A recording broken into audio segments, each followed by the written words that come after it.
get started, I want to tell you a little story.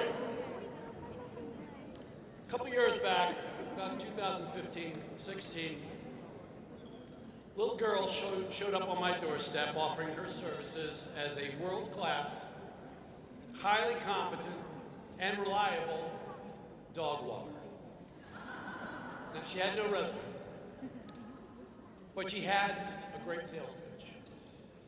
She had dogs. She knew dogs. She loved dogs. But what sealed the deal for me was her grace and confidence that belied her age. Now, let's flash forward to 2018. I learned that my prized dog walker has a side gig. This 12-year-old young lady was moonlighting as an activist and a humanitarian. She had started an organization, Future Generations Now, which sought to cobble together school administrators, community leaders, and middle and high school students in directly impacting underserved communities in LA through tutoring programs and the Equal Access Fund that got computers to disadvantaged children so that they would have access to online learning, which became especially crucial as the pandemic began to hit and schooling was really being done exclusively from home via computer.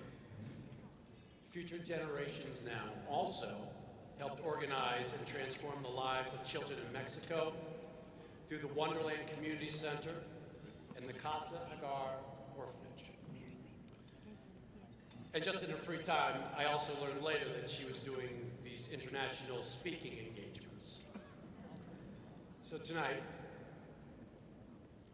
I don't want you to mourn the fact that I've lost a prized dog walker.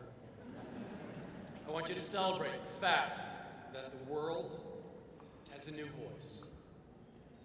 A voice for the unheard and underserved. A light for those who may be lost or just maybe need to see the way. She is young, bright, and engaged in the things that matter, making the world a safer, healthier, more just place for all. Future Generations Now.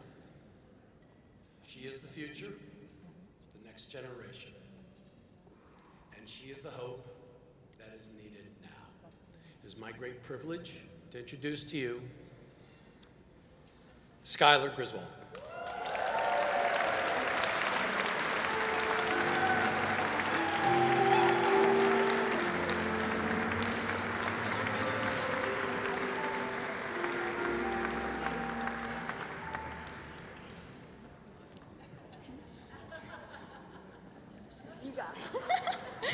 Thank you so much, Mr. Meloni. I don't think I will ever forget my very first job dog walking for you. Good evening, everyone. My name is Skyler Griswold. I first just want to thank the Hospitality Committee of the United Nations Delegation for this honor, and to Mel G. Henderson for all her encouragement and support in leading up to tonight. I stand here overwhelmed with gratitude. I am indebted to every person that has paved the way for me to speak up and speak out, making whatever contribution possible. I want to thank my teachers and mentors that have guided me in finding my voice and that have taught me not to cower in the face of obstacle or opposition. But most of all, I want to thank my parents. My mom is the strongest, most beautiful woman I know, and she's never let me settle. She pushes me in absolutely everything that I do.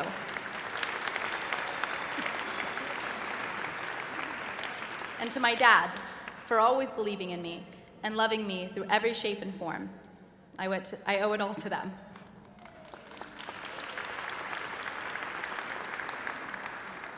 In the summer of 2018, I spoke at the United Nations and I launched my own nonprofit organization, Future Generations Now.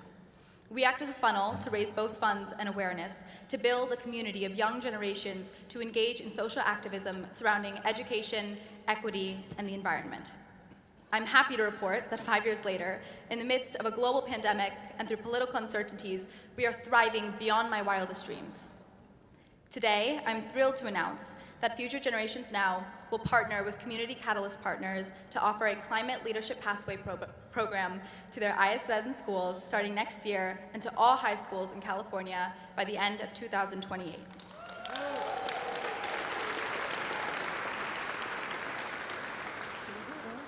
We will serve as the active partner for students to volunteer and get involved so they can solve environmental issues in their own communities. And our goal is to connect all high school students across the United States to stand up and lead the change today. Young people are not done.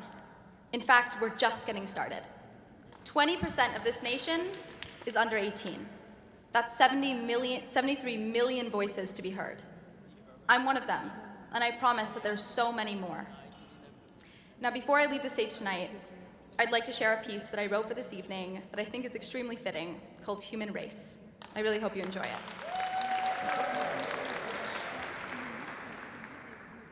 We so foolishly named it the human race, but each one of us spends our lives moving in slow motion, most of us truly believing that our accomplishments represent our devotion, so you can understand my confusion when this delusion of ours causes my thoughts to clutter. I've struggled with my racial identity my whole life.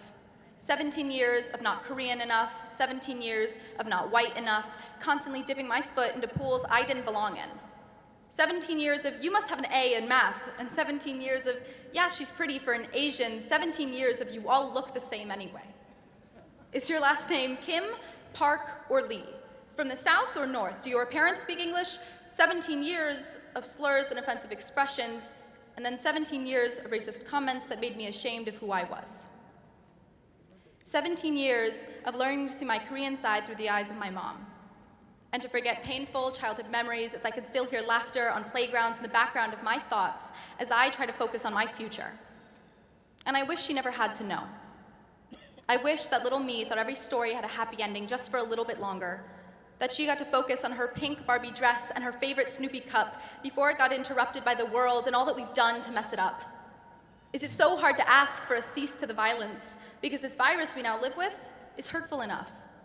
I guess I should say viruses plural, because racism is spreading, and like COVID-19, I promise it kills. Not just the lives of people, but the hope in their hearts and the dreams that they once had for a better world.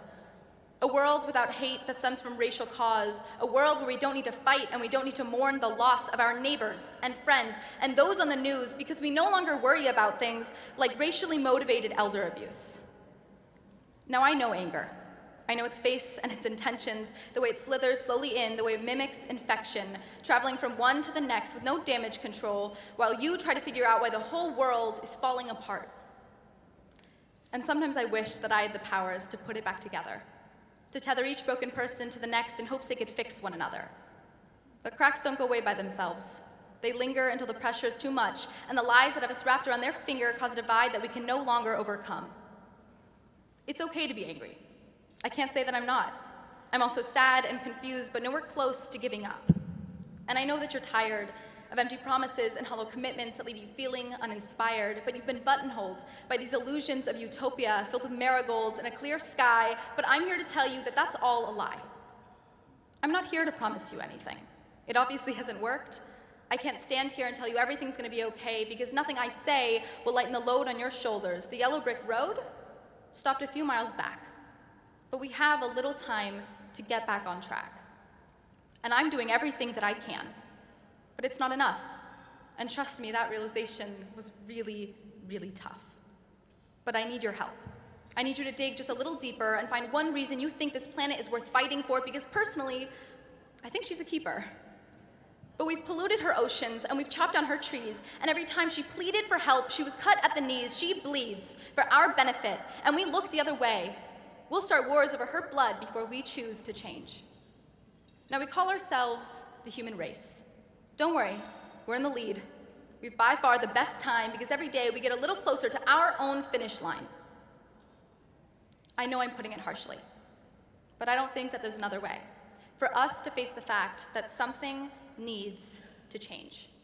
We don't get a clean slate or new leaf, whatever you choose to call it, because tall orders are in order to bring real profit, not just to our lives, but to those of the future. So please, stop telling me to wait till I'm older, because it must happen sooner.